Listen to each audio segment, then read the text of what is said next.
गृह मंत्री अमित शाह एक महत्वपूर्ण प्रेस वार्ता कर रहे हैं, आइए सीधा रुख करते हैं। वैसे तो बिहार में चुनावी माहौल है, परंतु आज मैंने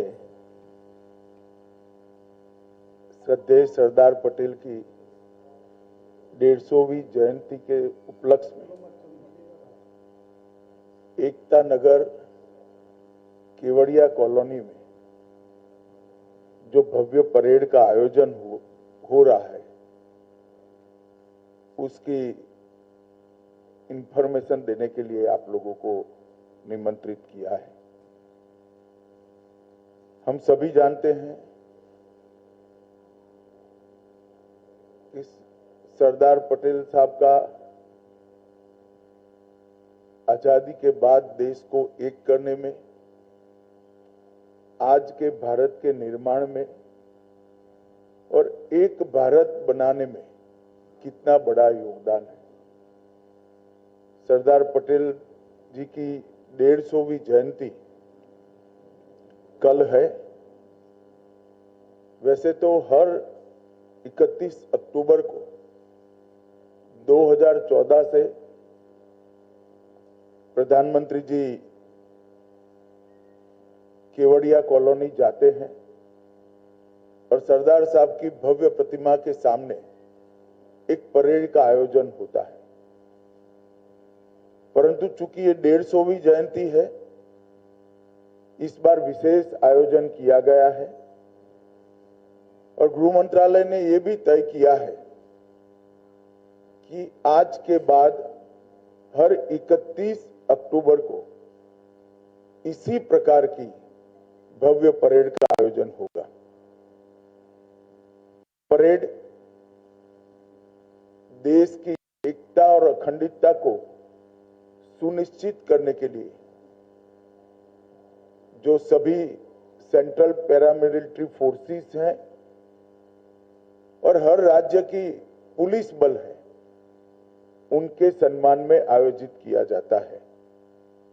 और वो सरदार पटेल जो देश की एकता और अखंडता की प्रतिमूर्ति है, उनकी प्रतिमा के सामने आयोजित होगा। इस बार रन फॉर यूनिटी को भी बड़े स्तर पर आयोजित करने का निर्णय लिया गया है। देश के सभी राज्य, केंद्र शासित प्रदेश, जिला, पुलिस स्टेशन, सभी स्कूल्स और यूनिवर्सिटी में रन फॉर यूनिटी का आयोजन हुआ है। उसके बाद देश का प्रत्येक नागरिक देश की एकता और अखंडता के लिए शपथ लेने का भी कार्यक्रम आयोजित किया गया है।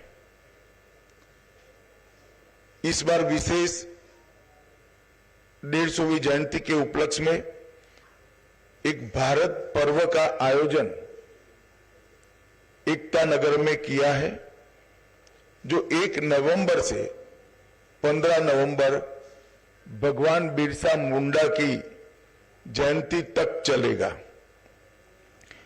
और 15 नवंबर को जनजाति संस्कृति और उनके सांस्कृतिक कार्यक्रमों की एक भव्य कार्यक्रम के साथ इसका समापन होगा, जिसमें देश भर की जनजातियों के सांस्कृतिक विविधताएं, खाद्य परंपराएं, पोशाक की परंपराएं, शिल्पकला, लोक कला और संगीत का एक अद्भुत समन्वय बनाया जाएगा। हम सब जानते हैं सरदार पटेल हमारे देश के लिए एक व्यक्ति नहीं, एक विचारधारा है, एक पूर्ण देश को समर्पित व्यक्तित्व, जिसने आजादी के आंदोलन में न केवल एक प्रमुख सेनानी के रूप में भूमिका निभाई, गांधी जी के साथ रहकर आजादी के आंदोलन की संगठनात्मक रीढ़ की हड्डी सरदार पटेल बने थे। बारडोली सत्याग्रह 1928 का अंग्रेजों के खिलाफ किसानों के शोषण के लिए किया गया और वहीं से महात्मा ने स्वयं उनको सरदार की उपाधि दी। जब देश को आजादी मिली तब स्वतंत्रता के बाद अंग्रेजों ने देश को 562 अलग अलग रियासतों में बांटकर जाने का फैसला किया। पूरी दुनिया मान रही थी और देश में भी कई लोगों के मन में सवाल था कि 562 रियासतें एक होकर एक भारत कैसे बनेगा। परंतु कुछ ही समय में एक दृष्टि से कार्य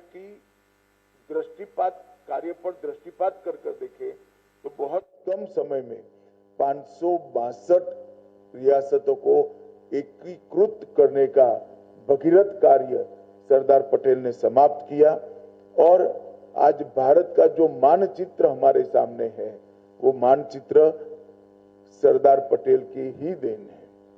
हैदराबाद में पुलिस एक्शन, जूनागढ़ का एकीकरण, ये सभी चीजों को कहीं कुने से, कहीं दृढ़ता से और कहीं व्रज से भी ज्यादा कठोरता से एक एक कर रिजॉल्व करने का काम किया। भोपाल हो, काठियावाड़ की रियासतें हो, त्रावणकोर हो या जोधपुर हो, हर जगह पे जो समस्या आई इसका निवारण सरदार पटेल ने किया और पाकिस्तान का जो प्रयास था पाकिस्तान कॉरिडोर बनाने का, उसको निरस्त करने का काम किया। किसी भी प्रकार की प्रचार की अपेक्षा के बगैर, किसी भी प्रकार के यश के अपेक्षा के बगैर देश के लिए जीवन कैसे जिया जाता है उसका उत्कृष्ट उदाहरण सरदार पटेल थे। जब पूरा देश 15 अगस्त को तिरंगा फहराने में व्यस्त था तब सरदार पटेल कमांड रूम में नेवल ऑफिसरों के साथ एक ऑपरेशन मॉनिटर कर रहे थे, जिसके कारण ही आज लक्षद्वीप भारत का हिस्सा बना है और हमारी दक्षिणी सीमा बहुत मजबूत हुई है और उस ऑपरेशन के कारण ही लक्षद्वीप में तिरंगा फहराया गया। दुर्भाग्य की बात है कि आजादी के बाद, सरदार पटेल के निधन के बाद सरदार पटेल को भुलाने में कांग्रेस पार्टी ने कोई कसर नहीं छोड़ी। सरदार जैसे महान व्यक्तित्व को भी भारत रत्न मिलने में 41 साल की देरी हुई और वो देरी केवल और केवल कांग्रेस के सरदार के प्रति एक विशिष्ट अभाव के कारण रही। सरदार पटेल जैसे महान व्यक्तित्व के लिए पूरे देश में ना कोई समाधि बनी, ना कोई उनका स्मारक बना।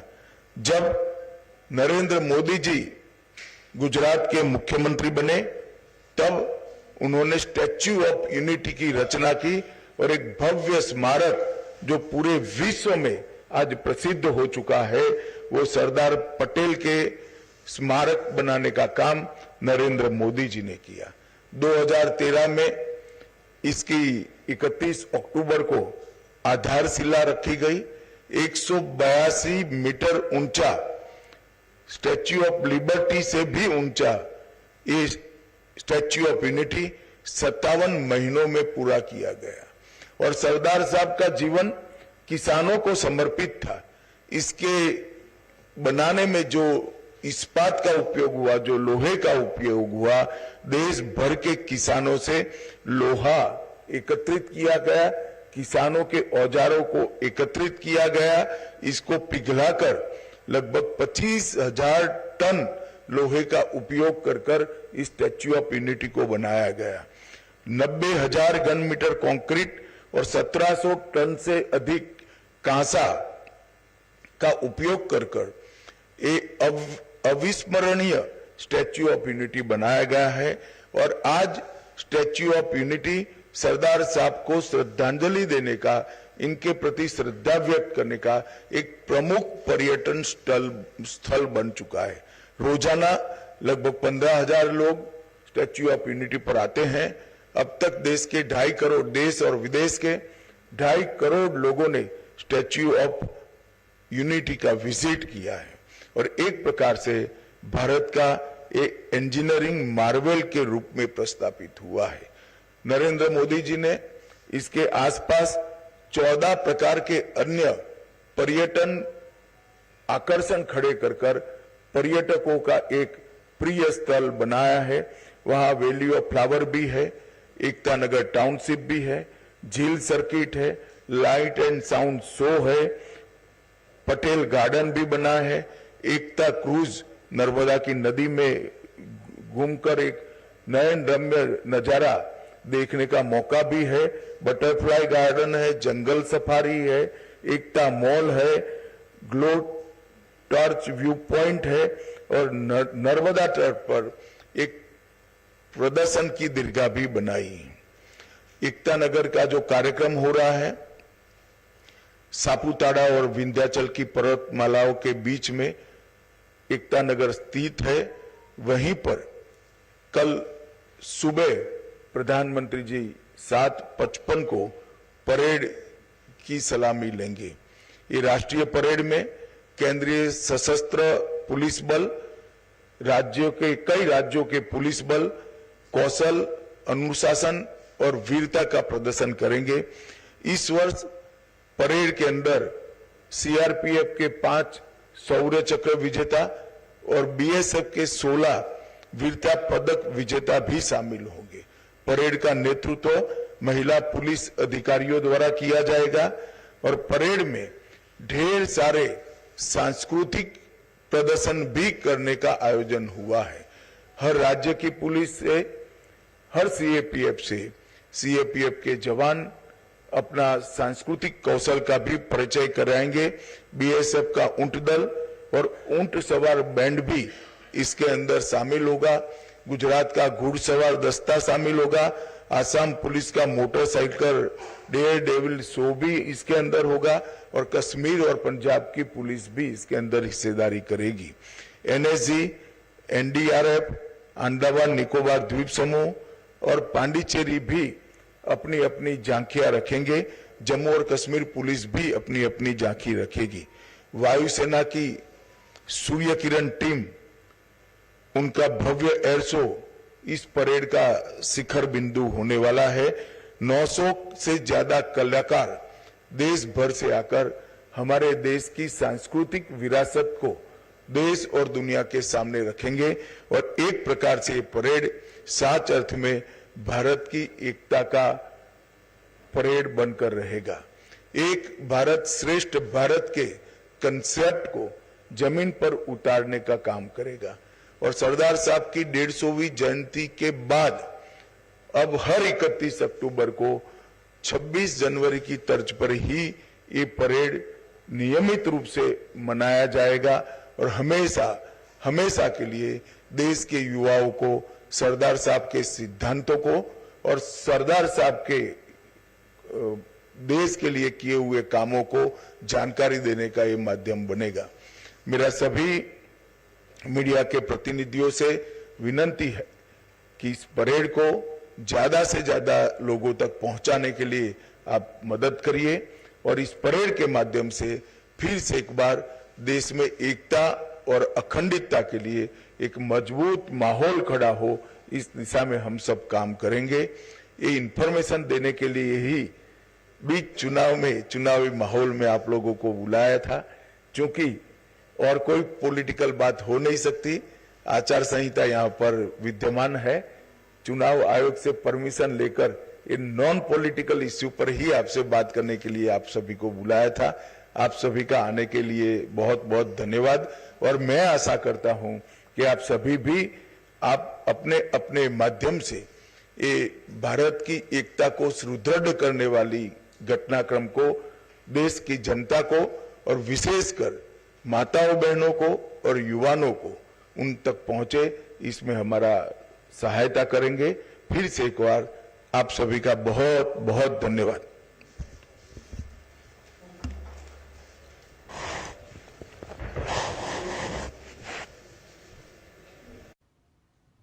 तो सरदार वल्लभ भाई पटेल की 150वीं जयंती के मौके पर राष्ट्रीय एकता दिवस 2025 भव्य समारोह के तौर पर मनाया जाएगा, जिसकी जानकारी दे रहे थे गृह मंत्री अमित शाह। उन्होंने साफ तौर पर कई बड़ी बातों का जिक्र किया। उन्होंने बताया कि किस तरह से लौह पुरुष सरदार वल्लभ भाई पटेल ने स्वतंत्रता सेनानी के रूप में अविस्मरणीय भूमिका निभाई। उन्होंने बताया कि बापू के साथ उन्होंने किस तरह से रीढ़ की हड्डी बनकर के लगातार काम किया और एक ऐसी विचारधारा देश के सामने प्रस्तुत की जिसको लेकर के आज भारत लगातार आगे बढ़ रहा है। उन्होंने बताया कि किस तरह से राष्ट्रीय एकता दिवस समारोह का आयोजन किया जाएगा और यह आयोजन हर साल 31 अक्टूबर को अब आयोजित होगा। जिस तरह से हम 26 जनवरी का परेड समारोह भव्य स्तर पर मनाते हैं, उसी तरह से सरदार वल्लभ भाई पटेल को भी याद किया जाएगा और 31 अक्टूबर को हर साल भव्यता के साथ ये कार्यक्रम का आयोजन होगा। प्रधानमंत्री नरेंद्र मोदी केवड़िया में इस कार्यक्रम में शिरकत करने वाले हैं। उन्होंने रन फॉर यूनिटी का भी जिक्र किया। उन्होंने कहा कि किस तरह से रन फॉर यूनिटी को वृहद स्तर पर मनाया जाएगा, जिसमें स्कूली छात्र हो, प्रोफेसर हो, समाज के विभिन्न वर्ग हो, उनको सभी को शामिल किया जाएगा। तो अलग अलग पहलुओं के साथ गृह मंत्री अमित शाह तमाम जानकारी दे रहे थे। उन्होंने बताया कि आगामी समय में भी किस तरह से ये कार्यक्रम लगातार चलते रहे।